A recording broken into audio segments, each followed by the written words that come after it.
ಏನು ನಿವೃತ್ತ director general of police Shri Om Prakash ಅವರು ಹತ್ಯೆ ಆಗಿದೆ. ಇದು ಅವರ ಶ್ರೀಮತಿಯವರು ಮಾಡಿದ್ದಾರೆ ಅಂತೇಳಿ ಹೇಳ್ತಿದ್ದಾರೆ. ಇನ್ನು ತನಿಖೆ ಮಾಡ್ತಾ ಇದ್ದಾರೆ. ತನಿಖೆಯಲ್ಲಿ ಏನು ವಿಚಾರಗಳು ಬರುತ್ತೆ ಅಂತೇಳಿ ನಾವು ಕಾಯ್ದು ನೋಡಬೇಕಾಗುತ್ತೆ. ನನ್ನ ಜೊತೆ ಅವರು ಕೆಲಸ ಮಾಡಿದ್ದು 2015ರಲ್ಲಿ ನಾನು ಗೃಹ ಸಚಿವನಾದಾಗ ಅವರು DGP ಆಗಿದ್ದರು. ನನ್ನ ಜೊತೆಯಲ್ಲಿ ಕೆಲಸ ಮಾಡಿದ್ದರು. ಭಾಳ ಒಬ್ಬ ಒಳ್ಳೆಯ ಅಧಿಕಾರಿ, ಒಳ್ಳೆಯ ವ್ಯಕ್ತಿ. ಈ ರೀತಿ ಆಗಬಾರ್ದಾಗಿತ್ತು. ಏನಕ್ಕಾಗಿದೆ ಅದೆಲ್ಲ ಕೂಡ ತನಿಖೆ ಆದಮೇಲೆ ಗೊತ್ತಾಗುತ್ತೆ. ಮೇಲ್ನೋಟಕ್ಕೆ ಘಟನೆ ಕಾರಣ ಏನಿರ್ಬೋದು ಅಂತ ಗೊತ್ತಿಲ್ಲ. ನಾವು ಯಾವುದು ಕೂಡ ಇದೇ ಕಾರಣ ಅಂತ ಹೇಳಕ್ಕೆ ಬರೋದಿಲ್ಲ.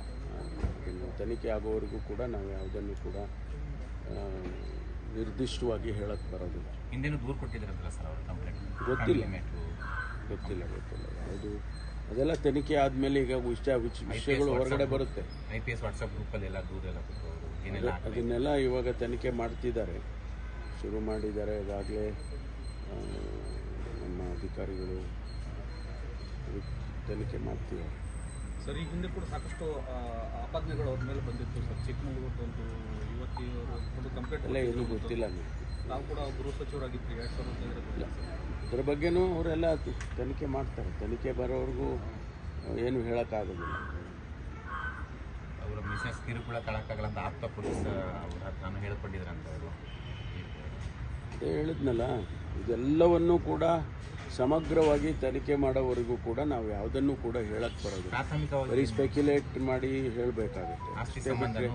ಪ್ರಾಥಮಿಕವಾಗಿ ಇಷ್ಟೇ ನನಗೆ ನಿನ್ನೆ ತಿಳಿಸಿದ್ರು ಈ ರೀತಿ ಮರ್ಡರ್ ಆಗಿದೆ ಅಂತೇಳಿ.